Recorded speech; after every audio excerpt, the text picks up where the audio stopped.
안녕하세요. 진실의 힘 임팩TV입니다. 닭갈비집에 가서 마지막에 볶음밥 드시나요? 저는 닭갈비를 자주 먹으러 가진 않는데 만약 가게 되면 무조건 볶음밥을 먹거든요. 작년 1월에 드루킹 특검으로 수사를 받던 김경수 경남도지사가 1심에서 유죄 판결을 받고 법정 구속됐었는데요. 2018년 초에 네이버에서 댓글이 조작됐을 가능성이 있다면서 딱 몇 개만 집어서 고발을 했어요. 이때까지만 해도 이명박근혜 정부에서 국정원을 이용해 댓글을 조작한 사실이 드디어 밝혀지는구나 이렇게 생각하지 않았습니까? 일명 10알단이라고 하죠. 김어준 총수가 진행하던 낙곰수에서 어떤 목사가 국정원에서 돈을 받고 댓글 조작 활동을 했었다는 걸 밝혀냈었잖아요. 목사가 연관돼 있다고 해서 십자군 알바단, 줄여서 10알단이라고 김용민 PD가 아주 기발하게 이름을 붙였었죠. 민주당에서 이번에는 뿌리를 뽑겠다 생각하고 네이버 댓글 조작 사건을 파 들어갔는데 글쎄 난데없이 그게 드루킹이었던 거예요. 어쩐지 웬일로 네이버가 댓글 관련해서 고발을 했나 했더니 드루킹이 나타나고서 일이 이상하게 돌아가더니 김경수 지사가 오사카 총영사관 자리를 주겠다고 해서 대선 때 댓글 조작 매크로를 돌렸다. 이렇게 얘기가 진행이 된 거죠. 아니 상식적으로 생각해서 이번 대선은 누가 봐도 문재인 대통령이 이기는 선거 아니었나요? 문캠프 쪽에서 굳이 매크로 돌려가면서 댓글을 조작할 필요가 뭐가 있어요? 더군다나 문재인 대통령은 자발적 댓글 부대가 바글바글해요. 매크로 그딴 거 돌릴 필요도 없이 인간 매크로가 사방에 깔려서 기사 퍼나르고 댓글 달고 문 대통령 지지자들이 얼마나 열심히 선거를 치렀습니까? 하도 오래돼서 기억이 가물가물하시겠지만 당시 드루킹 일당이 주장하던 대목이 앞뒤가 많이 안 맞았어요. 김경수 지사가 드루킹 시연을 보는 장면을 창문 밖에서 목격했다는 말을 듣고 현장을 가보면 그 방에는 창문이 없다던지 이렇게 지들끼리 말을 맞추긴 맞췄는데 어설프게 맞춰서 드루킹이 진술을 몇 번이나 바꿨단 말이죠. 이 드루킹 사건도 조국 전 장관 사건이나 한명숙 전 총리 사건처럼 증거는 하나도 없이 진술만 가지고 기소를 한 사건인데 진술이 요리조리 왔다 갔다 하면 상식적으로 믿을 수 없는 진술이라고 생각해야죠. 이 사람들 말만 믿고 특검에서 기소를 해서는 김경수 지사는 억울하게 옥살이를 하고 불똥이 노회찬 의원한테까지 튀어서 아까운 사람만 하나 잃어버리지 않았습니까? 제가 재판도 다 안 끝난 마당에 왜 억울한 옥살이라고 단정을 하냐면요. 이 사건의 핵심이 이제 많이 좁혀졌거든요. 김경수 지사 수행원이 당시에 구글에 남아있던 타임라인을 찾아내면서 드루킹 일당이랑 딱 2시간만 함께 있었다는 사실을 밝혀냈어요. 김경수 지사 측은 1시간 동안 다 같이 밥을 먹고 그 다음에 경제적 공진화 모임, 그러니까 경공모가 뭔지에 대한 브리핑을 들었다. 이렇게 얘기를 했고요. 드루킹은 김경수 지사 앞에서 매크로 시연을 한 다음에 브리핑을 했다. 이렇게 주장을 했거든요. 그러니까 밥을 먹었느냐 안 먹었느냐에 따라서 진위가 가려질 수도 있는 결정적인 장면이 생긴 거죠. 이때 특검에서 근처 닭갈비집에서 경공모 회원들끼리 닭갈비를 먹은 게 확인됐다면서 특검 보고서까지 제출을 했어요. 그러니까 회원들이 따로 나가서 밥을 먹고 김경수 지사는 매크로 시연을 봤다는 드루킹 측 주장을 뒷받침해줄 증언이 나온 거죠. 그런데 2심 재판이 벌어지고 있는 지금 닭갈비집 사장이 증인으로 재판에 나와서는 닭갈비는 포장의 광고다 이렇게 증언을 한 거죠. 증언 내용도 되게 구체적이에요. 영수증을 보면 테이블 번호가 25번이라고 찍혀 있는데 그건 포장에 갈 때 쓰는 테이블 번호지 가게 안에는 25번 테이블 자체가 없다. 드루킹 일당이 단골 손님이어서 양을 1.5배 정도 더 준다. 그래서 그날 나간 양이 20인분 이상 됐다. 그리고 우리 가게엔 세트 메뉴가 있어서 단품 가격으로 볶음밥도 같이 먹을 수 있기 때문에 식당에서 먹으면서 단품만 먹는 경우는 없다. 이렇게 얘기를 한 다음에 20명씩 닭갈비 먹으러 와서 누가 딱 닭갈비만 먹느냐. 열이면 열 볶음밥도 먹는다. 이렇게 얘기를 한 거예요. 그렇죠. 저도 닭갈비 먹으러 가면 볶음밥 먹거든요.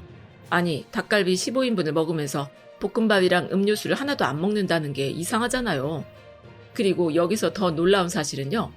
특검에서 전화로 이게 포장에 간 건지 아니면 가게에서 먹은 건지를 물어봤었는데 그때도 포장에 갔다 이렇게 얘기를 했다는 거예요. 특검분들 되게 바쁘셨나 봐요. 이렇게 중요한 정황을 파악하는데 전화 한 통으로 딸랑 끝내셨네. 게다가 특검 보고서에 테이블 번호 25번은 4-5개 테이블에서 닭갈비를 먹고 대표로 25번으로 영수증에 나온 것 같다. 이렇게 적혀 있다는 건 대체 어떻게 된 겁니까? 닭갈비집 사장님이 자기는 그런 얘기 한 적이 없다잖아요. 그 가게는 포장 손님들한테 25번으로 테이블 번호 찍어서 영수증을 준대잖아요. 이건 뭐 헷갈릴 것도 없이 가게에서 매출 관리하는 시스템인 건데 가게 사장님이 잘못 말했을 리도 없고 말이죠. 혹시 특검에서 김경수 도지사가 범인일 가능성이 있다. 이렇게 생각하고 수사를 한 게 아니라 범인이어야 된다. 이렇게 생각한 거 아닐까요?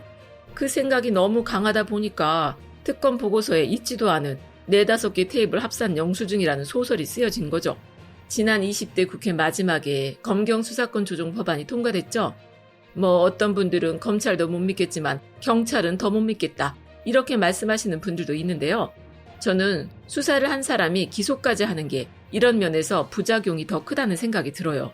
그냥 순수한 마음으로 수사를 했다고 치자고요. 수사를 하다 보면 어쩔 수 없이 판단이란 게 생기잖아요. 더군다나 증거는 부실한데 정황이 확실하다는 판단이 든다거나 하면 그때부터는 그 정황에 따라서 수사를 하게 되는 거죠. 완전히 선입견 없이 처음부터 끝까지 수사를 할 수 있는 사람이 몇이나 되겠어요. 그러니까 법정에서도 정황보다는 증거를 더 중요하게 생각하는 거고요. 검찰이 수사해서 검찰이 기소를 하게 되면 경찰이 수사해서 검찰이 기소할 때보다 사건이 억지로 만들어질 가능성이 더 큰 게 저는 아주 당연하다는 생각이 들거든요. 22일에 반부패정책협의회 회의를 하면서 문재인 대통령님이 검경 수사권 조정 법안이랑 공수처법 관련한 후속 조치를 국회에서 빨리 마련해달라고 말씀을 하셨잖아요. 문재인 대통령님도 그렇고 조국 전 장관도 그렇고 검찰개혁의 핵심 과제로 검경 수사권 조정안을 내놓는 건 어떻게든 검찰이란 조직에서 힘을 빼고 견제할 수 있는 수단을 만들려는 거잖아요. 더군다나 좀 전에 말씀드린 것처럼 그 두 가지가 하나로 합쳐져 있으면 불합리한 일이 생길 가능성이 더 크고요. 이걸 따로 떨어뜨려 놓으면 적어도 검찰 내부에서 싸바싸바해서 사건을 만들어낼 가능성은 적어질 거라고 생각하고요. 국회에서 빨리 처리가 됐으면 좋겠네요. 박병석 의장님, 협상할 생각도 없는 야당이랑 협상해 오라고 김태년 원내대표만 잡지 마시고요. 뭐 실질적으로 협상을 할 수 있게 도움을 좀 주시던지. 그게 안 되면 그냥 현실을 받아들이세요. 요새 박병석 의장님 보면 혼자 동화 속에 살고 있는 왕노릇 하는 것 같아요. 잠에서 덜 깨셨으면 가서 찬물 한 사발 마시고 정신 좀 차리세요. 일본이 기습적으로 우리나라에 들어오는 반도체 소재 부품에 대해서 무역 규제를 한 지 이제 1년이 거의 다 돼가는데요. 민경욱이 우리 기술력이 일본에 비해서 50년이나 뒤처져 있다면서 문재인 정부가 인기 좀 얻어보겠다고 되지도 않는 싸움을 시작해서 우리 경제를 다 망치려고 한다는 식으로 얘기를 했었죠. 민경욱 의원 21대 국회에서 안보게 돼서 얼마나 다행입니까? 입만 열면 우리 국민들 속 터지게 하는 말만 쏟아놨었는데 말이죠. 일본 언론들이 수출 규제 1년을 돌아보면서 타격은 일본 기업이 입었다는 기사를 써내고 있어요. 도쿄신문이 23일에 관련 기사를 쓰면서 공급이 불확실해져서 한국 경제가 큰 타격을 입을 거라는 우려도 있었지만 업계 세계 최대인 삼성전자를 비롯해서 반도체 생산에 지장이 생기지 않았다. 이렇게 진단을 한 다음에 괜히 수출 규제를 강화해서 닛산 자동차나 지유 같은 자국 브랜드만 한국에서 철수하는 사태가 발생했다고 얘기를 하고 있어요. 그럼 간단하게 일본이 수출을 금지했던 3대 품목이 지금 어떻게 됐는지 좀 살펴볼까요? 일상생활에서 전혀 접할 일이 없지만 이제는 모르는 국민이 없을 불화수소는 어떻게 됐냐면요. 규제 전에는 일본에서 불화수소를 44%나 수입해 왔었거든요. 스텔라 케미파나 모리타 화학공업에서 주로 수입을 해왔었죠. 지금은 솔브레인이나 램테크놀로지 같은 국내 기업들이 액체 불화수소를 만드는데 개발과 생산 단계 사이에서 죽음의 계곡이 놓여 있어서 한국은 절대로 그 계곡을 건너지 못할 거라던 초고순도 불화수소를 우리나라에서 벌써 만들고 있어요. 그 어렵다는 초고순도 에칭가스도 SK 머티리얼즈에서 6월에 생산에 성공했고요. 이럴 때 땡큐 아베 한번 해줘야죠. 그 다음이 포토레지스트. 일본 의존도가 92%였던 제품인데 이제는 벨기에에서 수입을 해오기도 하고 듀폰이라는 글로벌 기업이 우리나라에서 이거 만들겠다고 생산시설을 만들기도 했어요. 동진 셀미켄 같은 국내 기업들도 생산을 하고 있어서 수입처 다변화랑 국산화가 어느 정도 성공적으로 이뤄졌죠. 그 다음이 일본의 94%를 의존하고 있던 폴리이미드. 이건 뭐 거의 전량을 일본에서 수입했다고 봐야 하는데요. 지금은 코롱 인더스트리에서 작년부터 양산을 하고 있고 SKC에서도 대량 생산할 설비를 갖추고 테스트를 하고 있다는 거예요. 반도체 최대 생산국 한국, 거기 납품하던 업체들 대부분이 일본 기업들이었는데 아베 헛발질 한 방에 줄줄이 거래처를 잃어버린 일본 기업들, 그 기분이 과연 어떨지 모르겠네요. 저희야 뭐 땡큐죠. 땡큐. 끝까지 시청해주셔서 고맙습니다.